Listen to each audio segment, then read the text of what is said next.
Hi, folks. Kathy Caprino here.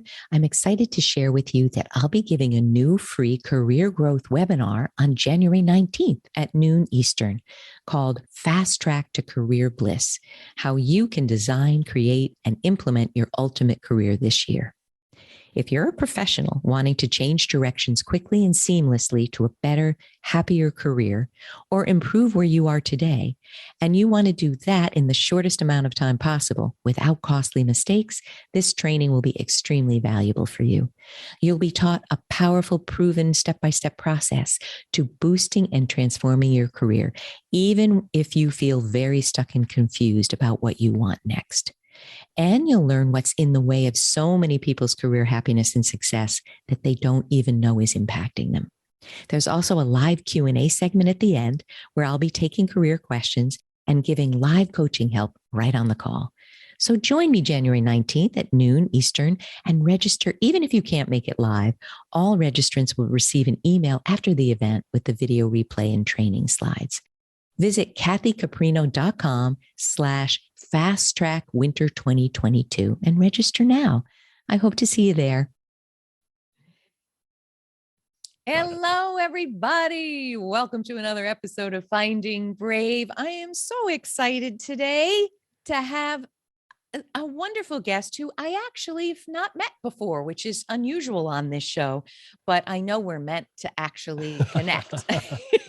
And that is Michael Bungay Stanier calling from Canada right now, right? That's right. Michael. How you doing, Kathy? Oh, so well. I'm so happy to be speaking with you. And Me too. Just our 5-minute preamble. I know I'm going to learn so much, and so are you, because I know Michael really says it like it is, doesn't mince words. I'm counting on you for that, Michael. All right. I can be blunt. Well, I think I'll you do can. all I can. Yeah. I'm counting on it. All right, people. Today we are talking about now this is my title for the show, but Michael's the expert, how to begin doing something that matters. And I think, excuse me, that makes me choke up. I remember 18 years doing work that, it helped me support my family, but I wouldn't say that it mattered to me at all. And when we're living doing that, I'm sure you're an expert on this, the opposite of doing something that matters, it really erodes so much of our health, of our joy, of our energy. So I can't wait to hear all about your new book coming out. But let me tell you, people, about Michael. Very inspiring. Michael Bungay Stanier is the author of 6 books. I just finished my second. I don't know how anyone writes 6 books in a lifetime. You forget how painful it was to write. It's like childbirth. Book. I've never had a child, so I can't speak to that entirely. But I suspect there's some sort of correlation, which is like you just forget how miserable the experience of writing a book is. It's hard. It's I'm glad difficult. You said that, because it looks like it just flies out of certain people. I'm like, what do they have that I don't? Anyway, author.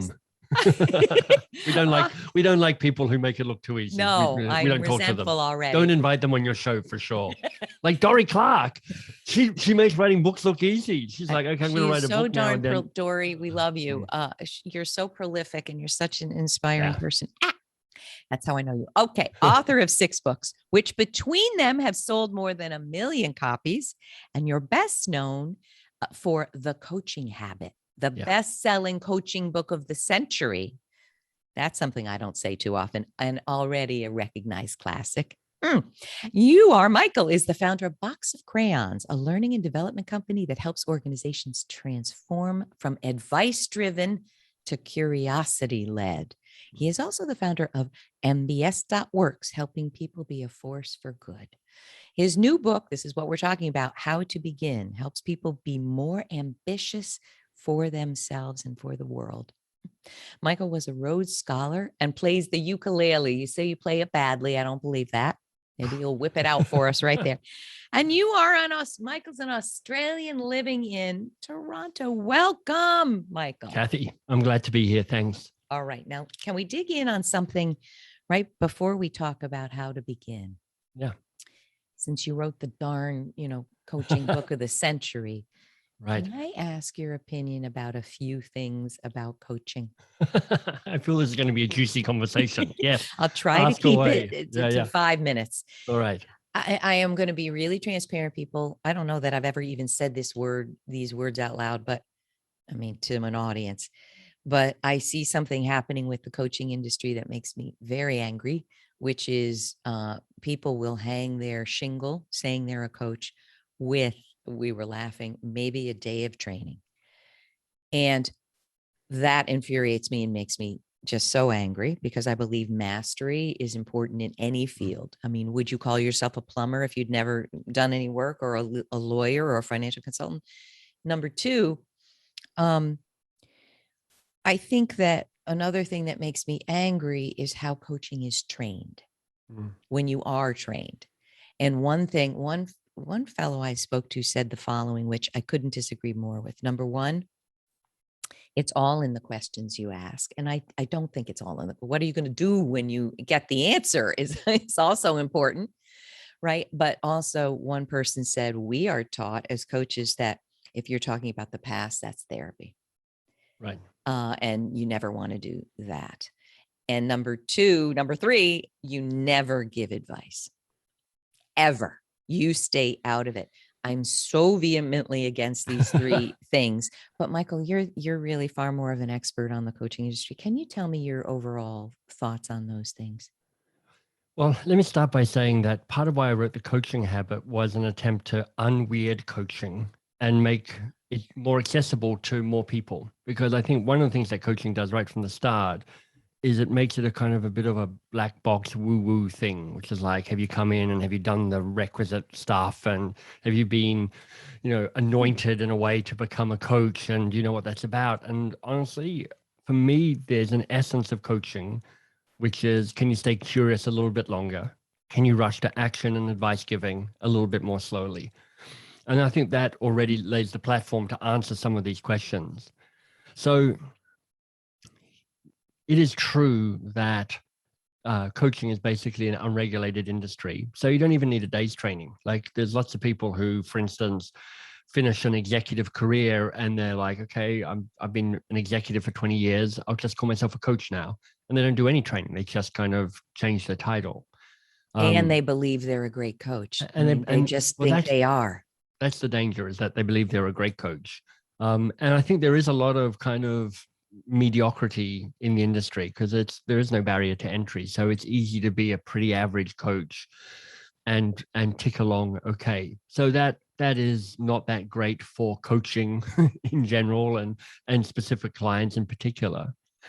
I suspect there's a shakeup coming though, Kathy, because, well, I don't think we're too far away from me being able to say, hey, Siri, can you coach me? Oh, God. And Siri will go, sure, Michael, what's on your mind? And I'll go, blah, blah, blah. And Siri will go, okay, we talked about this last week. What's the challenge here for you, Michael? And there's a way that artificial intelligence can structure and run some kind of basic kind of logic tree coaching conversations that do a lot of the let's call it medium-sized lifting that a coaching conversation can have. And I think that's going to just make it much harder for a less good coach to really flourish. And at the same time, there are also some brilliant coaches in the coaching profession. And for me, the brilliant coaches are not ones who just rely on questions. I think that is, I think it's just naive and wrong. I think great coaches understand the power of questions. I think great coaches often lead with questions because they, staying curious longer.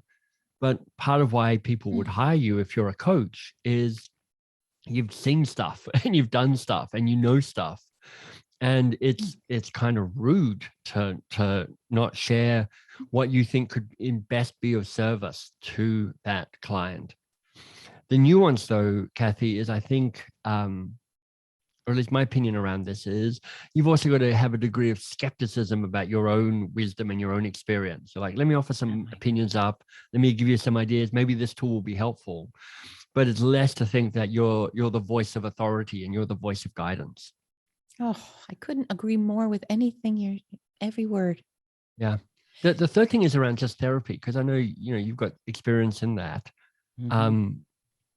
This is tricky. This is a tricky road to walk as a coach or somebody interested in this, because there's a reason why therapy is a regulated industry, and people Absolutely. have gone through a lot of training, and they do have an understanding of trauma and that world that most coaches don't have.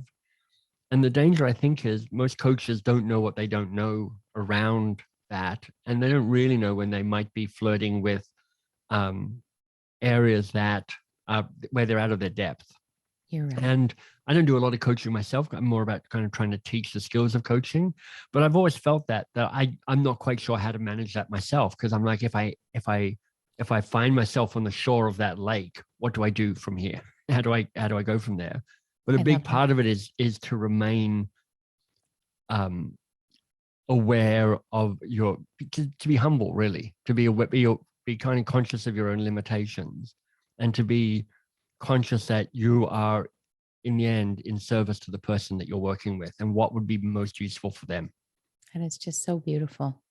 Can we end the podcast? But I do, in case you're listening and in case you're a coach, I just add one more point, then I want to talk about how to begin. Yeah. Even though I am a trained therapist, I do not flirt in the arena of trauma. Right. But what I'm skilled at is knowing when it's clear. Yeah. And that is the delicate balance. So if you don't want to take people's money when you're not going to be able to help them, and it becomes very clear if therapeutic support is needed, because they might not be able to do what they say they're going to do in the session. Right. And so if the next week they can't reach out, they can't change their LinkedIn profile, they can't have that networking conversation, they can't ask their boss, then it might be their functioning is impaired in some way. Right. And then I refer them out. And sometimes we put coaching on hold. Sometimes we do it together in tandem. But you're absolutely right. You don't want to be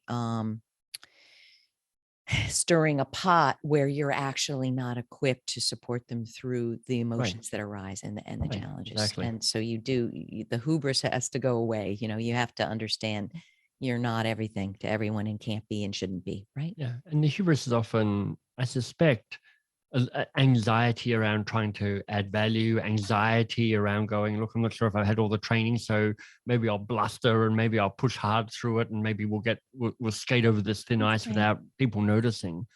That's a very kind way to look at it, empathic way, that, people are generally good and they're not trying to harm people and they're trying to help, but they're embarrassed what they don't know. Thank you. I feel validated.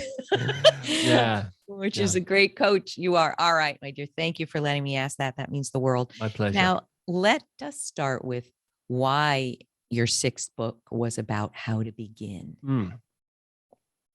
Well, I didn't mean it to be. I finished writing another book called The Advice Trap, which is like a sister book to The Coaching Habit. I kind of deeper dive into why is it so hard to stay curious a little bit longer? That sounds it's an easy statement to say. It shouldn't be that hard. Why is it? What is it in a sentence? Why is it so darn hard that we shut our mouths and listen instead of? Because we get a lot of status and authority and control from being the person with the answer. And part of that is training in society. We've got lots of, we've been rewarded all our lives to have the answers.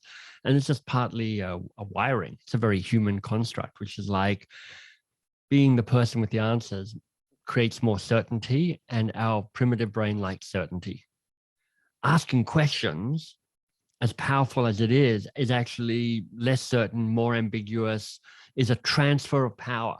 Like, we all love the word, let me empower people. But when you realize that empowerment means giving up some of your power and giving it to that other person. And when you ask a good question, there's an act of empowerment, which is you giving up authority, control, and some power.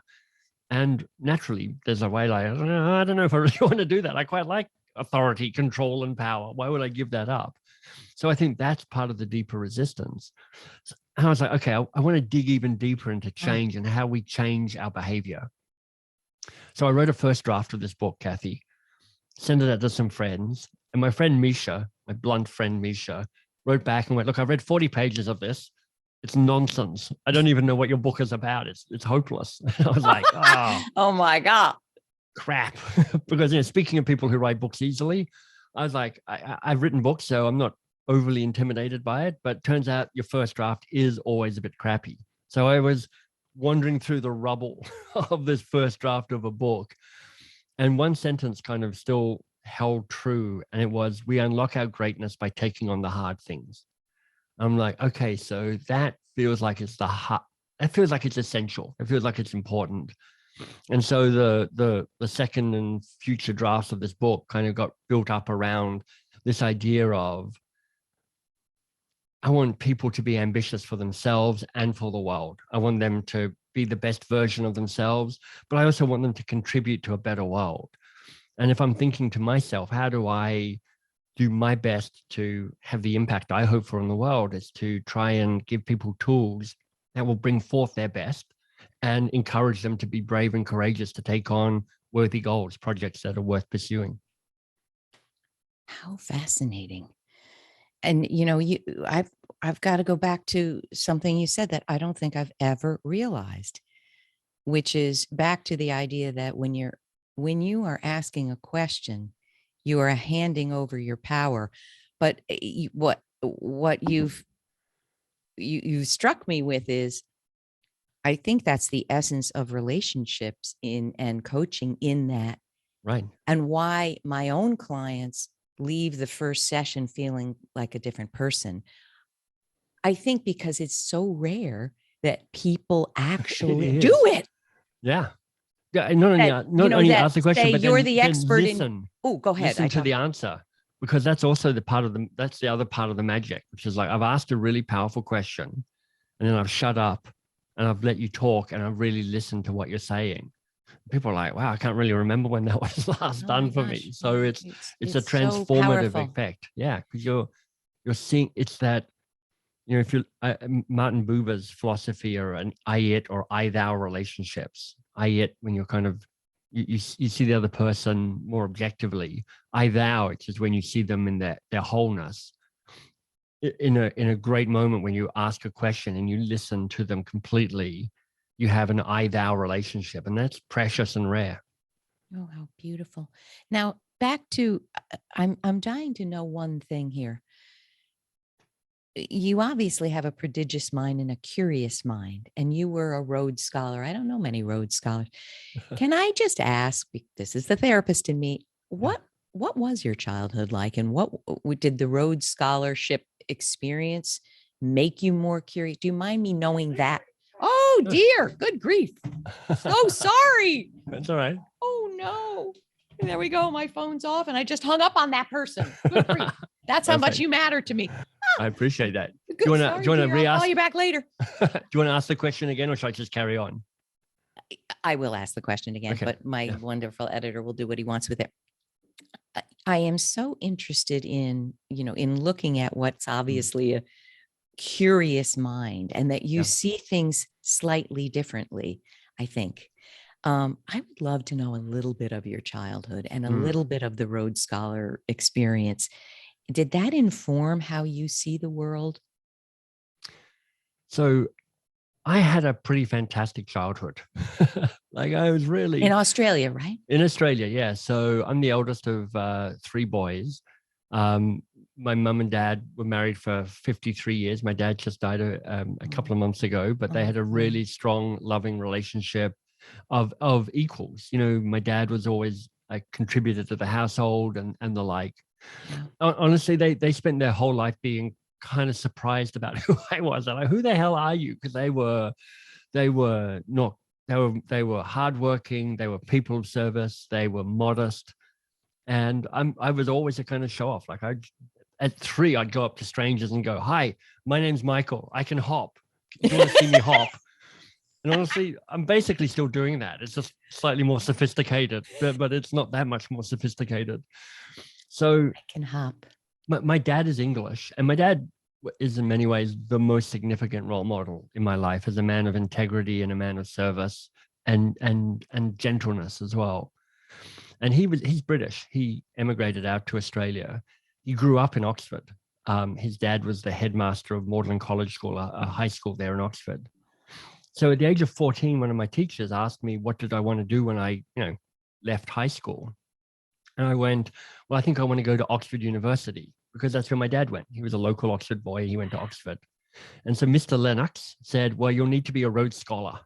I'm like, noted.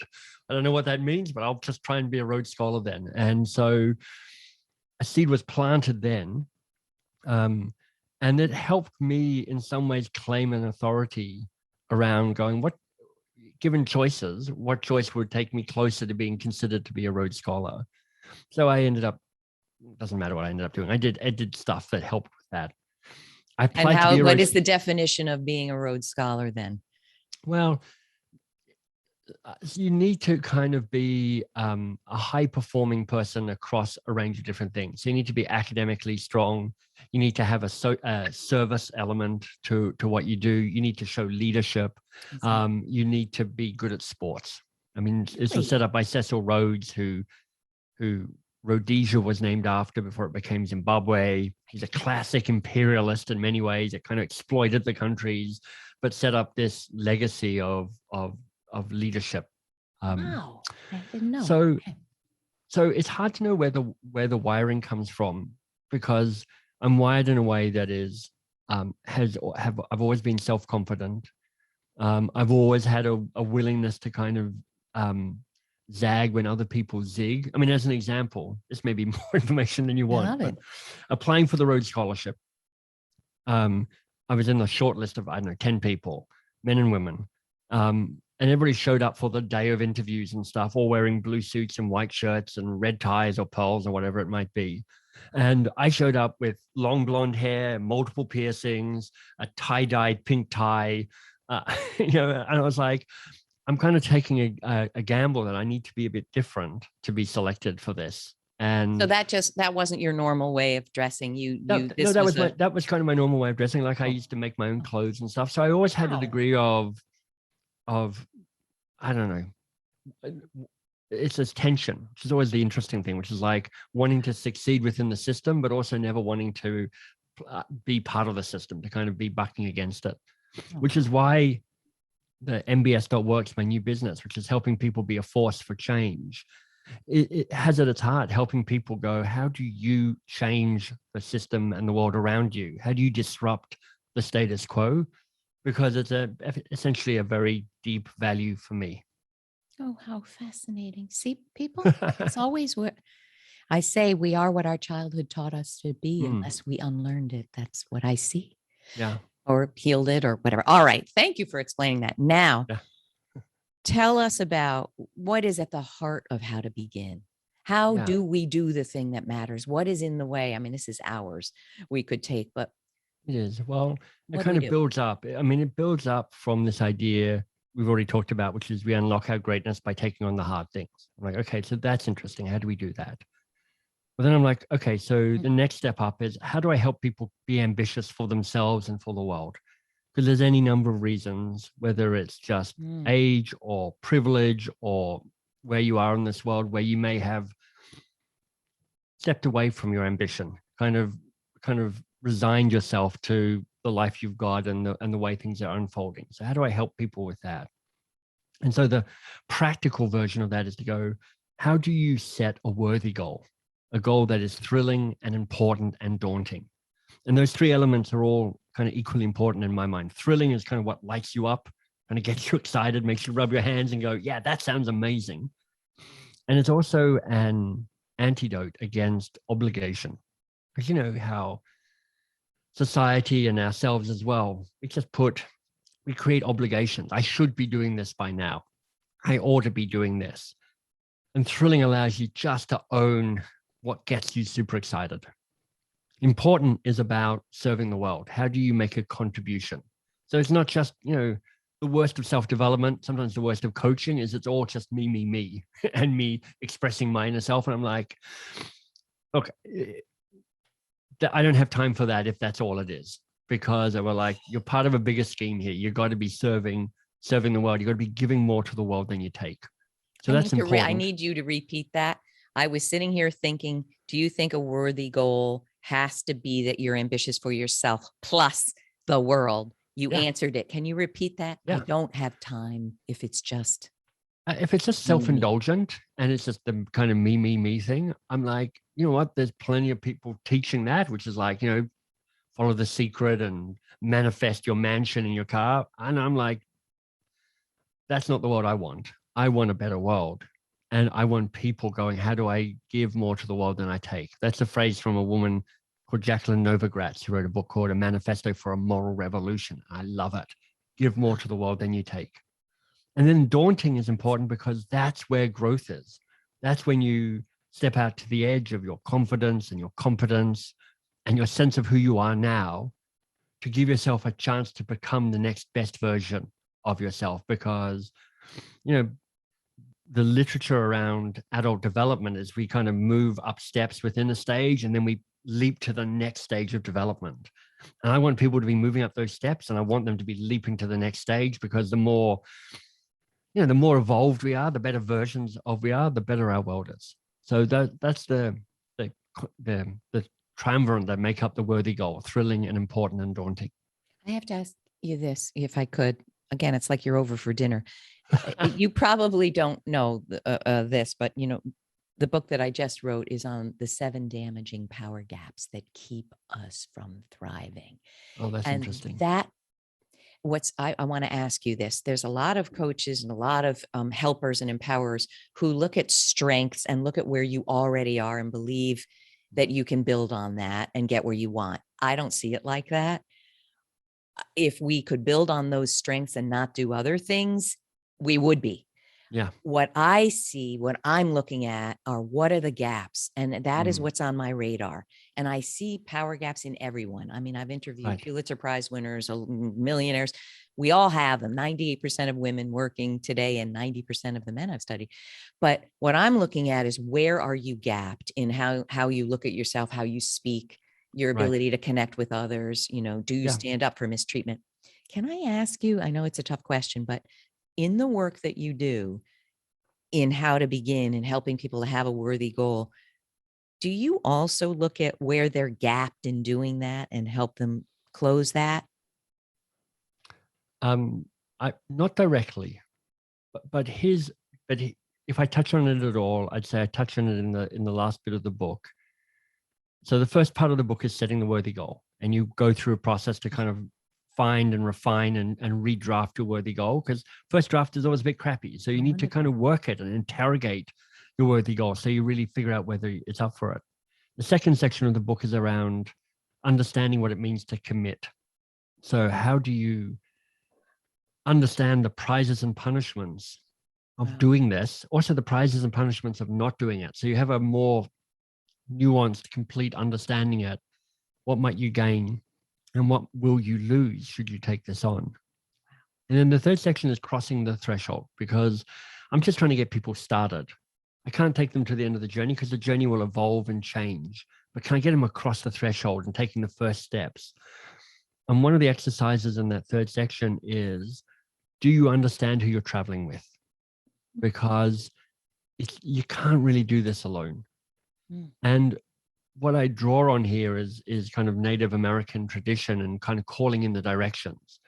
And the calling in the directions, you've got the what is it? The warrior, the lover, the magician, and the ruler, and then a fifth archetype, which is the trickster.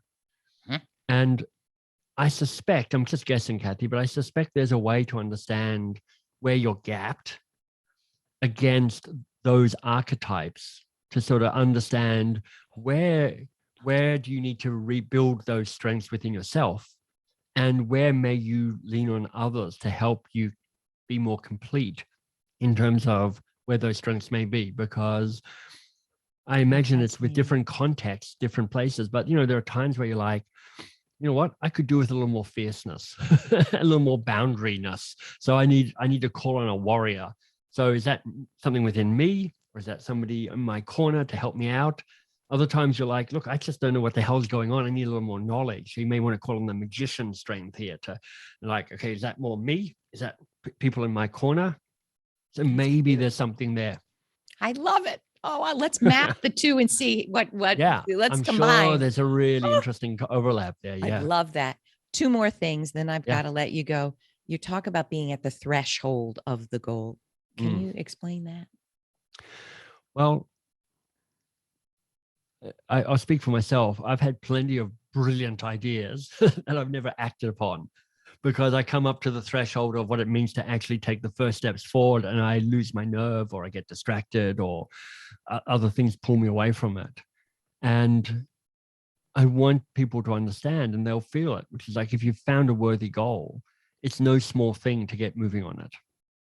You're asking and answering one of the most fundamental questions, which is, if I'm going to say yes to this, what must I say no to? And that's what crossing the threshold means, which is not just the yes, but you're also getting clear on the no's. And so I'm just trying to do my best to help people be brave enough to step across that with as much knowledge as they can around the consequences of that. So good.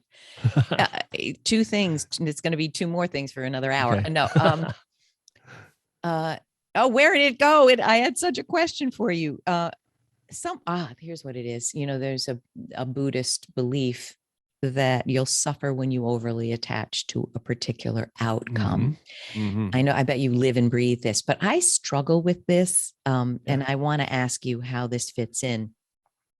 So I run a business, and my business is the worthy goal, or, what I'm creating with that. And the idea is to uplift 1 million women. And I know how to do that specifically. And who knows if I've done it, but where I struggle on the threshold of the goal and then the completion of the goal is, if you're running a business, you are attaching to an outcome. This thing needs to make some money. Exactly. This is not a nonprofit here.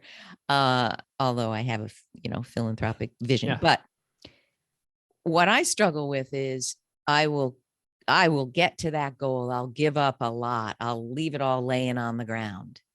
And then it's not coming, it's not doing what I was thinking it would do. Yeah. Now, often, if I hang on to that, don't attach, it does something bigger in a way. For instance, the largest intergovernmental agency in the world just acquired some memberships to my new course for their workforce. Yeah. Who would have guessed? Yeah. Now I want 100 times that, but it'll sometimes come in bigger, or it'll sometimes not.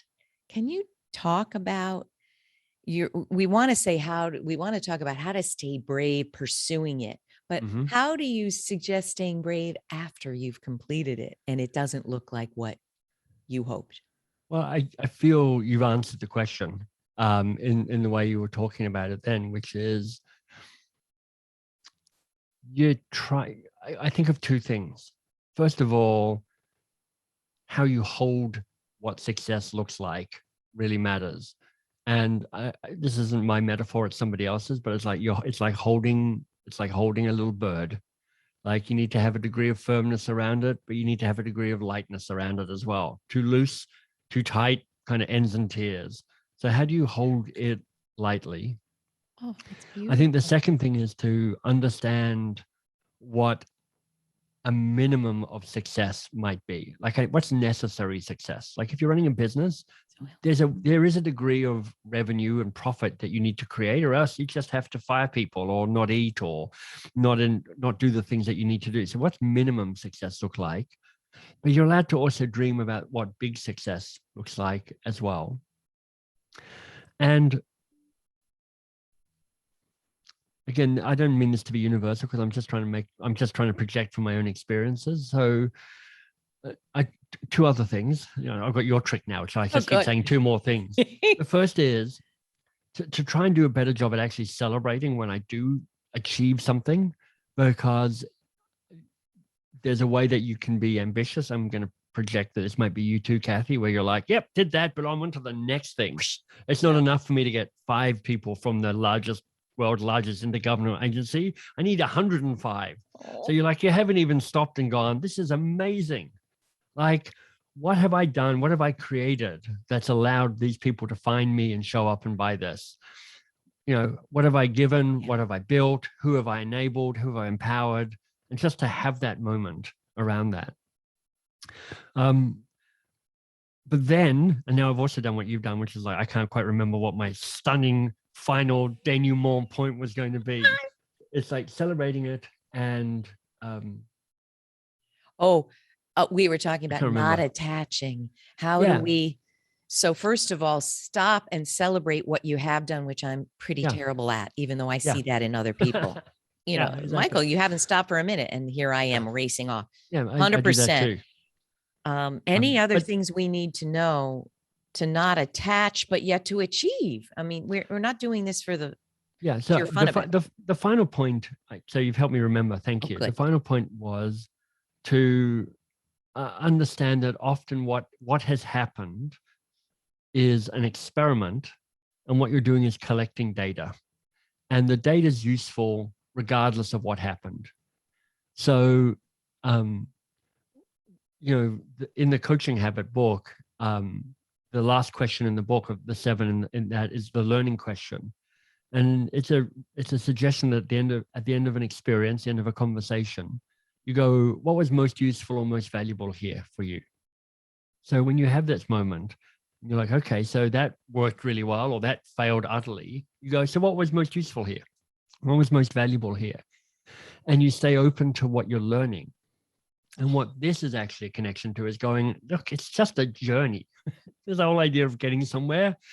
It's a helpful fantasy to have, but really we're just walking the path, doing our best, learning stuff along the way, and trying to walk more bravely and more courageously towards roughly the right direction. I so love talking to you. I got a final question that has nothing to do with it. Do you feel we have more than one life? I don't.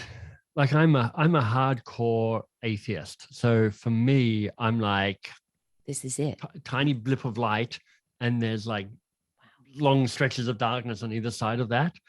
What that is really helpful for me is I do my very best to just remember how ridiculous it is to be alive right now. Like, there are literally trillions of years where I would not have flourished. I would not have flourished at all. So the fact that I am alive, that I am competent, that I live in Canada, so I feel like I'm pretty alive to the luck and the specialness of this moment. But I think this is it. So I'm like, I'm going to do what I can to contribute and to enjoy this brief life. That is so beautiful. And what I think that illustrates, people, I believe we have many, many, many lives. And I've, in fact, seen a few, I think. But what it goes to show you is you can have very different views about what we're doing here and what comes next, and still live a life where you are more than this. Right. Because I feel that what you're talking about is almost, not Exactly. almost, don't kowtow. It's a spiritual journey. Right. It's of the spirit. Right. It's not of this necessarily, all of it, only right. all that. Is that right?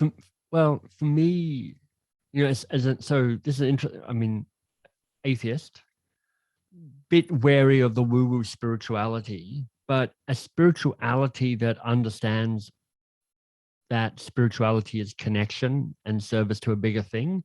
I'm completely on board with that. You're on board. And whether you have one life or you have many lives, I still go, but this is the life now. So what are you doing now? Right. Yeah.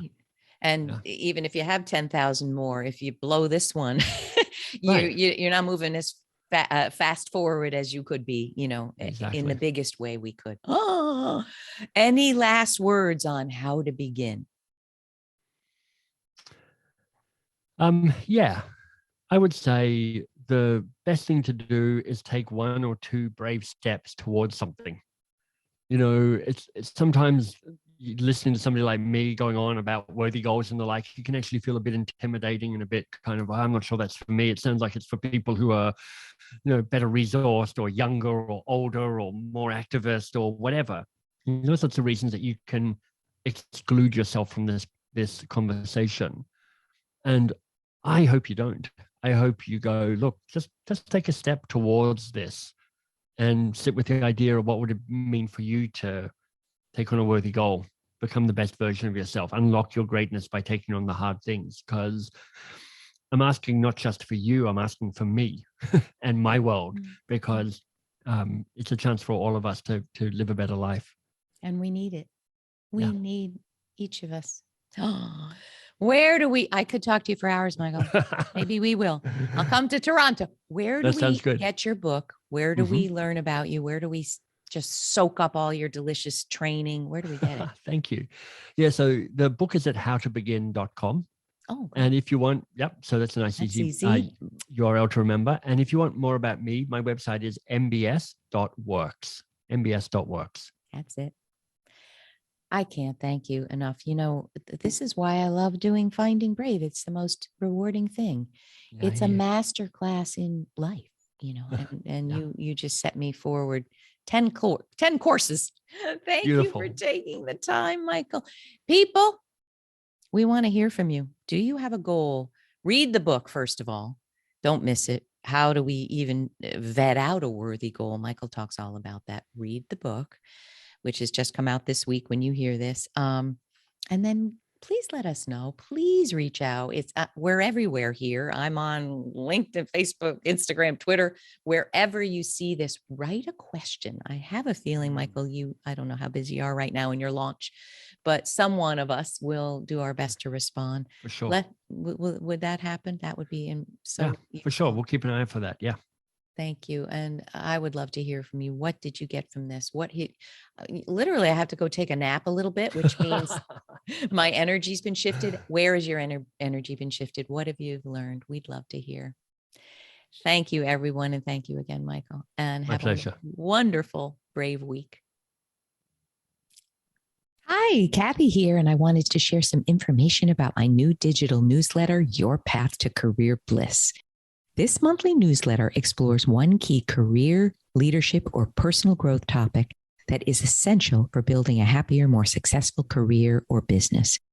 Every issue offers a selection of the most read articles that I've ever written, along with riveting podcast interviews with some of the nation's top experts, as well as career assessments, resource recommendations, a subscriber highlight section, and an Ask Kathy column, and more.